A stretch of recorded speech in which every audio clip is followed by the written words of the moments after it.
Bernard-Henri Lévy, l'un des grands philosophes contemporains, incontournable, pièce d'identité de la guerre en philosophie, sont les deux ouvrages qu'il publie. Merci d'être avec nous, Bernard-Henri Lévy. Merci. Alors, cela suscite énormément de réactions, ce livre, notamment parce que vous vous êtes fait piéger par un faux écrivain parlant de Lacan, et Libé a été obligée de fermer la session qu'elle vous consacrait parce qu'il y avait, paraît-il, un flot d'avis antisémites. Ça vous donne quelle réaction ? La réaction, c'est qu'il y a des cons partout. Il y en a aussi sur les forums de Libération, par définition. Voilà. Ouais. Mais vous avez pas l'impression que parfois, vous déclenchez des réactions incroyables ? Oui, mais enfin, c'est pas moi qui les déclenche. Je crois que c'est les combats que je mène. Vous savez, quand... au fond, je ne me suis pas trompé sur la Bosnie. Je ne me suis pas trompé sur le Darfour, je ne me suis pas trompé sur la barbarie visage humain, je ne me suis pas trompé sur l'islamisme radical, je ne me suis pas trompé sur l'idéologie française, je ne me suis pas trompé sur Le Pen il y a 25 ans. Il faut bien dire que je me suis trompé dans une ligne de la guerre en philosophie où j'ai cité comme un livre sérieux un livre qui ne l'était pas. Voilà, oui. C'est comme ça, je vous le dis sans immodestie, je me suis si peu trompé en 32 ans de combat philosophique et politique qu'en effet... Il a bien fallu qu'on trouve cette sympathique, d'ailleurs, histoire Botul, dont je suis le premier à avoir ri de très bon cœur. Vous avez dit « Salut l'artiste » dans une de vos chroniques, vous avez reconnu votre erreur. Évidemment. Mais que ça déclenche comme ça un flot de haine, on va dire même un flot de haine. Oui, ce qui est étrange, c'est que c'est même pas une erreur, c'est une affaire de pseudo. Voilà, c'est quelqu'un qui s'appelle X et qui signe Y, avec toute une petite mise en scène romanesque et borgésienne autour. Voilà. Que j'ai prise au sérieux. So what ?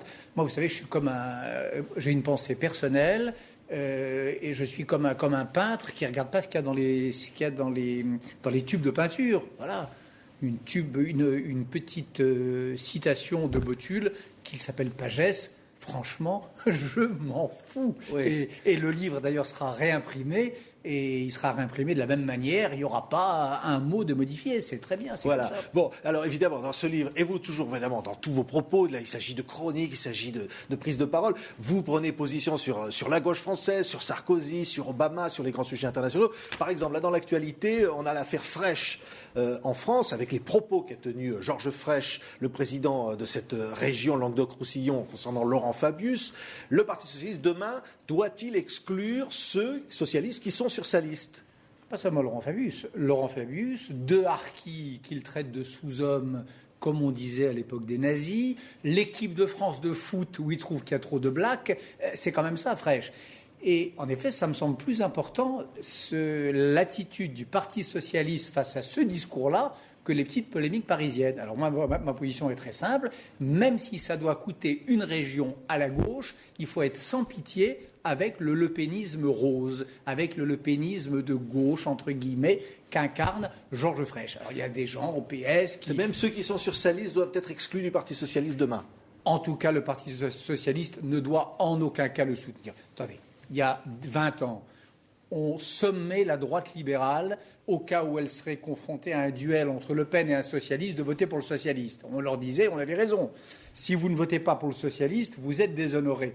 Même chose pour la gauche. La gauche doit être prête aujourd'hui à choisir n'importe quel libéral, si possible de gauche, bien sûr, mais qu'on la soutienne, cette Madame Mandroux, plutôt que Frêche, qui vaut pas mieux qu'un lepéniste. Il va gagner, d'après les sondages.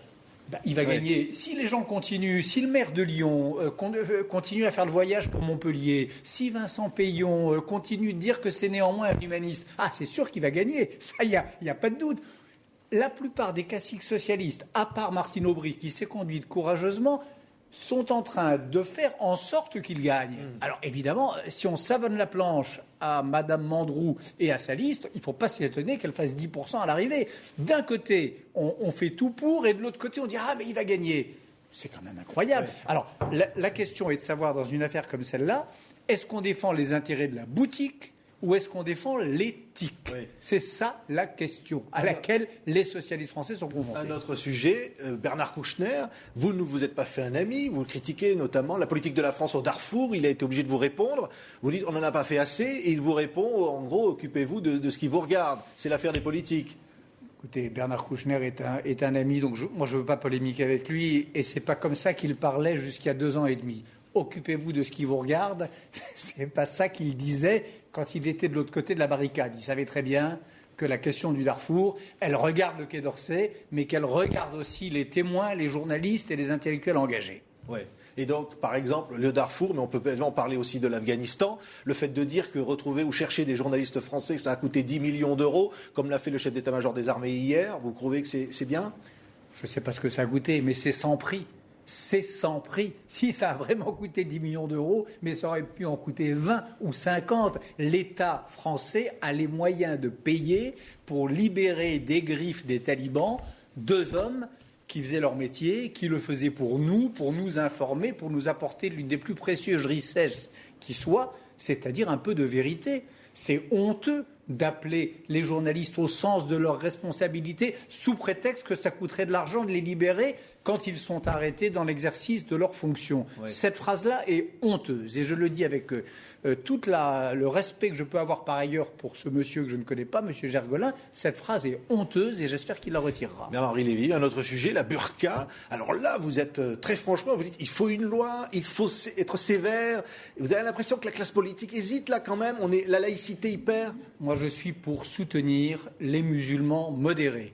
Je suis pour soutenir l'islam éclairé. Je suis dans cette bataille mondiale qui oppose, pas nous, qui oppose les fondamentalistes aux démocrates à l'intérieur de l'islam. Je suis pour soutenir les démocrates. Or, les démocrates, et en particulier les femmes, que nous disent-ils ?